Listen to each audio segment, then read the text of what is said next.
What it is, guys, this is RoyalJZ. So, and for today's video, I'm going to be going over how to port and polish your head. So basically what I basically did it the cheapest way I can do it. Well, not cheap, but I got the cheapest stuff.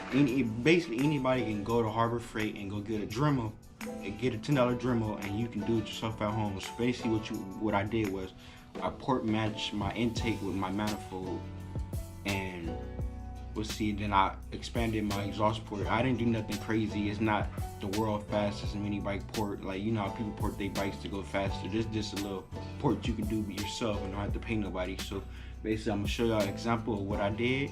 I'm gonna show you a stock port, and I'm gonna show y'all the port that I did to my motor. So let's get into it. Alright, so you see that silver piece on the right side? That is what you want to port.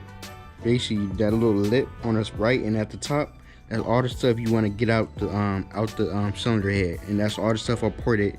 And I'm gonna show you the other side. This is a stock, you can't see it, but this is a stock block, and basically all that silver piece is what you want to get out, and you can expand it a little bit more. Then I'm gonna show you the one that I ported. Alright, so this is mine. You see a big difference in it. Basically that lip is not hanging, and the top lip is really not there versus how this one is. Then this is the exhaust side of it. I didn't go too crazy on the exhaust side, but I basically smoothed it out. But you know, nice and clean.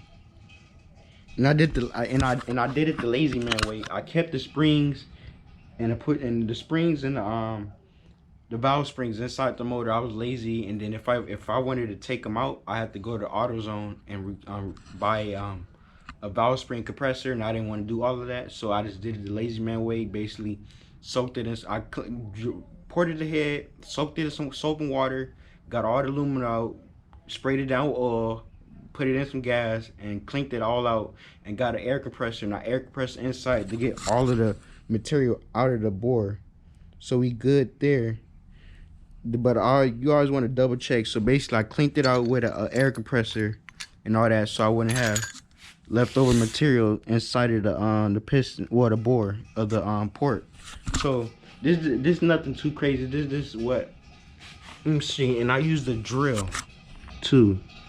Use a drill with these right here. They get the job done. But this is not a little, and this is not an in-depth video. This is just something I wanted to let y'all know. I told y'all I was gonna port my head on my bike, you know. But if I want something a little crazier, I buy a stronger Dremel, because the Dremel I got was $10 at Harbor Freight. You get all your tools at Harbor Freight. They got good deals on stuff, discounts, Predator motors, and all that.